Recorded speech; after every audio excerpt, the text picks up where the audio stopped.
حضور پر نور شافع یوم النشور صلی اللہ تعالیٰ علیہ وآلہ وبارک وسلم نے ارشاد فرمایا کہ 3 چیزیں اصل ایمان میں سے ہیں، یعنی ایمان کی جڑ ہیں۔ پہلی بات تو یہ ہے کہ حضور نے فرمایا کہ جتنا بھی کوئی گناہ گار ہو، یہ لفظ اپنے ذہن میں رکھنا ہے، گناہ گار ہو، سیاہ کار ہو، جتنا مرضی، حضور نے فرمایا کہ ہم اس کے گناہ کی وجہ سے اسے اسلام سے نہیں نکالیں گے۔ گناہ، باقی تو حضور کے بال مبارک کو کوئی بالڑی کہہ دے تو وہ بھی کافر ہو جاتا ہے۔ گناہ کی میں بات کر رہا ہوں۔ زندہ دار کور کرنے والے لوگ اپنی بچیوں کو، بڑے بڑے جرائم کرنے والے، ان کو بھی معافی مل گئی۔ حضور نے فرمایا کہ یہ حق کسی کو نہیں بنتا کہ کوئی مسلمان گناہ کرے تو اس گناہ کی وجہ سے کوئی اس کو کافر کہہ دے، گناہ کی وجہ سے۔ نمبر 1، اس کا معنی یہ نہیں ہے کہ بندہ گناہ پر جری ہو جائے، ہاں، گناہ ہی ہے، گناہ ہی ہے۔ اس کا معنی یہ نہیں ہے کہ پھر کوئی سن کر یہ چلا جائے تو لو جی بندہ، تو ممکن ہے وہ گناہ اس کو کفر تک لے جائے، پھر اس واسطے گناہ ہی ہے، اس پر جری نہیں ہونا۔ دوسرا، حضور نے فرمایا کہ جب سے اللہ رب العالمین نے مجھے جہاد کا حکم دیا اس وقت سے جہاد جاری ہے۔ کسی عادل کا عدل اور کسی ظالم کا ظلم، 2 باتیں، کسی عادل کا عدل اور کسی ظالم کا ظلم اس جہاد کو ختم نہیں کر سکے گا۔ ہاں جی، اس جہاد کو، بس جہاد ہی ہے۔ حضور نے فرمایا یہ جاری رہے گا اور یہاں تک کہ میرا آخری امتی دجال سے جہاد کرے گا،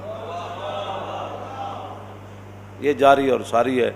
اس کو کسی عادل کا عدل، کسی ظالم کا ظلم ختم نہیں کر سکے گا، یہ جاری اور ساری رہے گا۔ اور تیسری بات، والایمان بالاقدار، فرمایا تیسری بات جو ایمان کی جڑ ہے وہ یہ ہے کہ تقدیر پر ایمان رکھنا ہے۔ بس جو تقدیر ہے اس سے بندہ دائیں بائیں نہیں ہو سکتا، مگر کرنے سے بندہ تباہ اور برباد ہو جاتا ہے۔ بس یا اللہ جس کے بارے میں تو فیصلہ فرما دے اسے کوئی ٹال نہیں سکتا، اور جسے تو بچا لے اسے کوئی پھنسا نہیں سکتا۔ بس یہ 3 چیزیں اصل ایمان میں سے ہیں، یہ اس سے دائیں بائیں فرار نہیں ہے۔ پچھلے جمعے سے گزشتہ جمعے میں نے یہ حدیث پاک بیان کی تھی کہ نبی علیہ الصلوۃ والسلام نے فرمایا کہ امت کی تباہی بربادی ہو جائے گی، ذلت چھا جائے گی۔ اب پوری امت مسلمہ پر ذلت چھائی ہوئی ہے، ہاں، پوری ذلت۔ اس کی وجہ کیا ہوگی کہ اذا تبایعتم بالعینۃ واخذتم اذناب البقر وردیتم بالزرع وترکتم الجہاد، کہ تم ناجائز طریقے سے اپنے کاروبار کرو گے اور تم کھیتی باڑی کے اندر راضی ہو جاؤ گے اپنے کاروبار کے اندر، اور تم بیلوں کی دمیں پکڑ کر، اب اس سے مراد یہ مشینیں بھی ہو سکتی ہیں، بہنا دیا دمہ پکڑ کے تسی اپنے کاروبار کرنے، یہ مراد بیل ہی تو نہیں، ہر دور میں اس کے اپنے تقاضے ہیں، ٹریکٹراں اتنے چڑھ کے تساں ہل واڑن، یہ سارا جتنا بھی قیامت تک وہ ترقی یافتہ جو بھی لوگ آدمی کہیں، فرمایا کہ تم کاروبار میں مست ہو جاؤ گے اور جہاد کو تم چھوڑ دو گے۔ اب آپ بتائیں بھائی، جہاد پوری امت مسلمہ کے اندر کون جہاد کر رہا ہے؟ کوئی بھی نہیں کر رہا، بلکہ جہاد کو انگریزوں نے پہلی گالی بنا دیا۔ پہلے ضیاء الحق کے دور میں افغانستان سے مجاہد جو ہے وہ لائے گئے، ان کو امریکہ تک سیر کرائی گئی، پھر امریکہ کے ان کو مال دیا گیا، پھر وہ روس کے خلاف لڑے تو بڑے بڑے مجاہد، بڑے بڑے ان کو القابات دیے گئے کہ یہ تو جی اسلام کے بڑے ہیرو ہیں، انہوں نے بڑا کام کیا، بڑا یہ کیا، روس کو توڑ دیا۔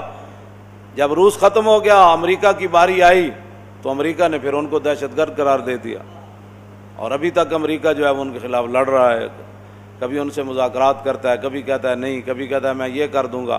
ٹرمپ کہتا ہے اب میں ایسی سزا دوں گا جو ہمارے خلاف ہے، بولے گا ہم اس کو عبرت کا نشان بنا دیں گے۔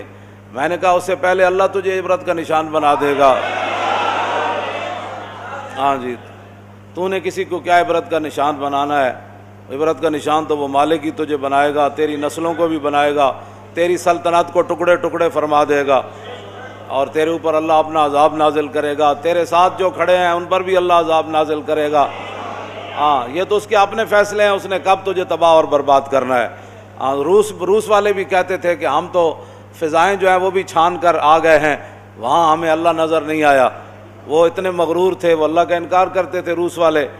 وہ ان کا ایک صدر کا بیان آیا تھا، اس نے کہا ہم نے تو فضائیں بھی چھان ماری، جب وہ پورے بدماش تھا اس وقت کی میں بات کر رہا ہوں، بعد میں تو پھر وہ ذلیل ہوا۔